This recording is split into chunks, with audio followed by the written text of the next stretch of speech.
Hey everyone, this is Pranav from Radio Creme Brulee, and you're listening to part 2 of our interview with Johnny Hates Jazz.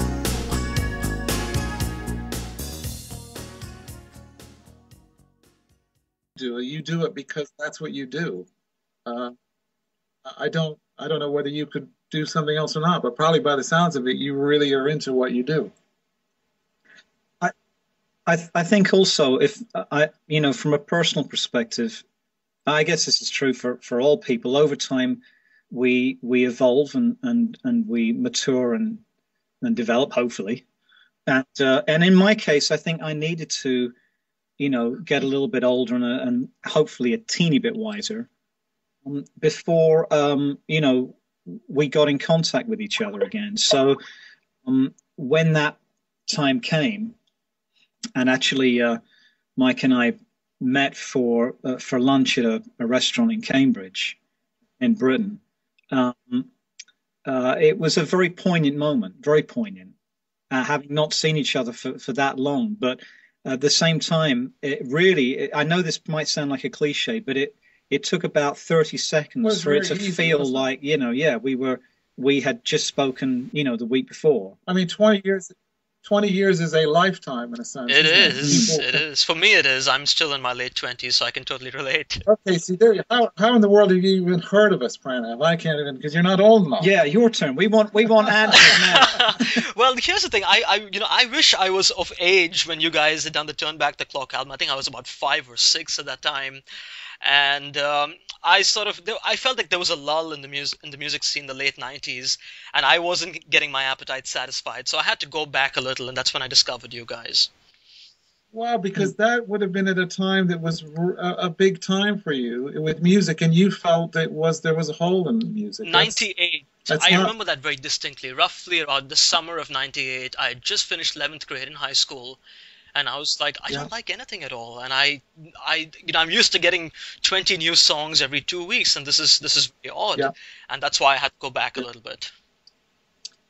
It is. I mean, it's interesting you say that, but how terrible. You're 16, 17 years old, and you feel like you're not into what's going on at the time. That's not a very good commercial for the music of the time, I think. But it seemed to happen very quickly, because I know up until 97, things. I mean, I was pretty happy with the music scene. Obviously, I lived overseas at this time. I was in India. I was in Bombay at the time, and we got stuff from everywhere. So it wasn't like the U.S. music scene, which was heavily grunge and hip hop and R&B oriented. We got stuff from Europe. We got stuff from Australia. So we had a nice mix.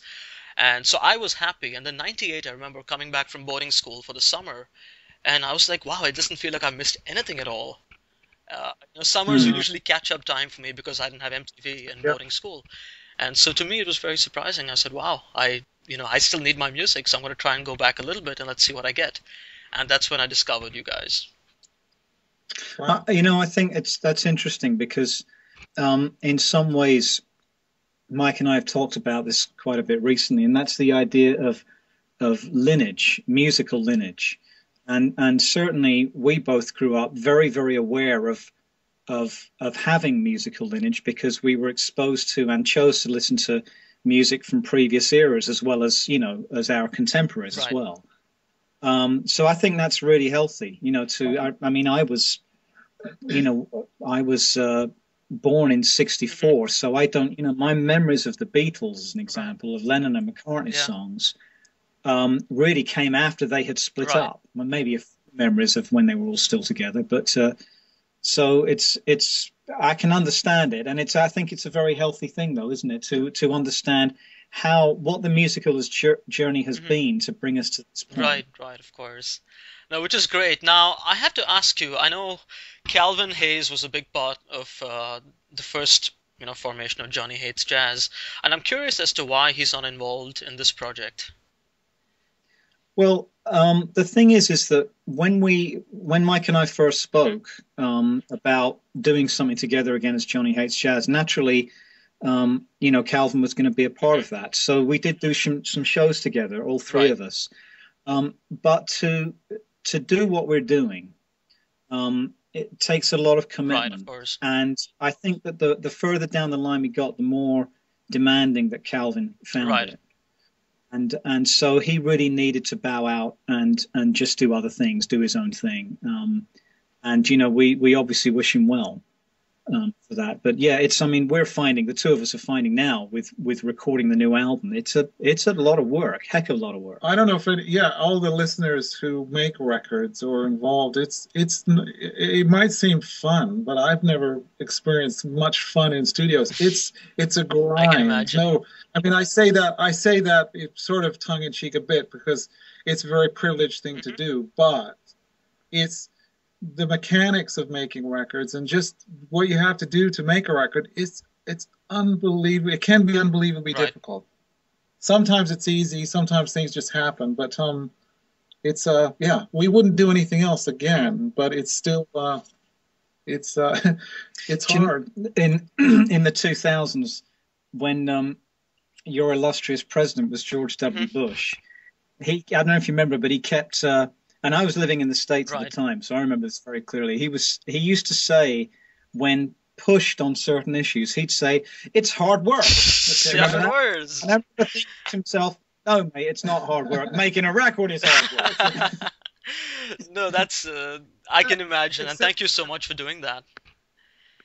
Well, except making a record isn't hard work compared to other jobs, physical jobs. Yeah, right, of course. Yeah. No, but I really appreciate that you're toiling away in the studio for us, essentially. So we're thrilled because we know the harder you work, the better the music's going to be, and so we have something really good to look forward to. Now, I'm curious. I'm looking back to Turn Back the Clock, and I remember some of those songs were quite upbeat, but yet had this underlying melancholic mode, or at least that's what I gathered from the lyrics. So I'm curious, how different or similar is this album lyrically to Turn Back the Clock? Well, that's a great question. Yeah. Do you know what? That is a question I did not anticipate. Yeah. So hats off to you. Can I butt in for one? Clark's going to answer this question because he does the songs, but can I just butt in for, as an example, we had someone from the States last week visiting us.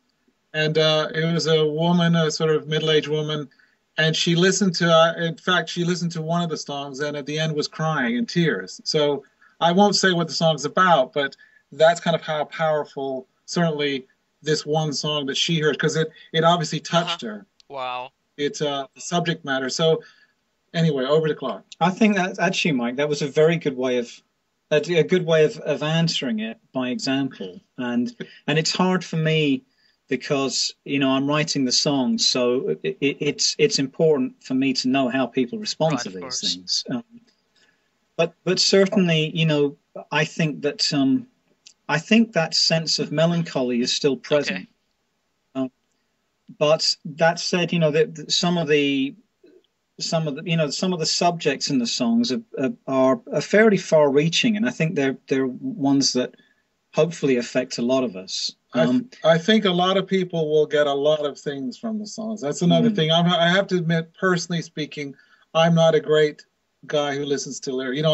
I don't listen to lyrics, and that's the first thing I listen to. Mm-hmm. But, for example, when this song finished, I turned to the woman. It was like, I said, "Why are you crying?" Wow. Because and she was like, "I just listened to the song. I just heard the song." So, I've lost my train of thought. It's just, I've completely forgot what I was going to say. It's good. Let me finish up for you. Okay. Mike, you've made me more impatient now for the music. You're not exactly doing me a favor here. You're just... Okay, sorry. So you've reminded me now. There's another song, for example, called The Ghost of Love that's on the record. And now I hear that song, and I will get something completely different from the lyrics than you might, or Clark when he wrote it, which is another great ability to do, that you can get different things. Yeah, I think everyone will enjoy the lyrics as much as the first album.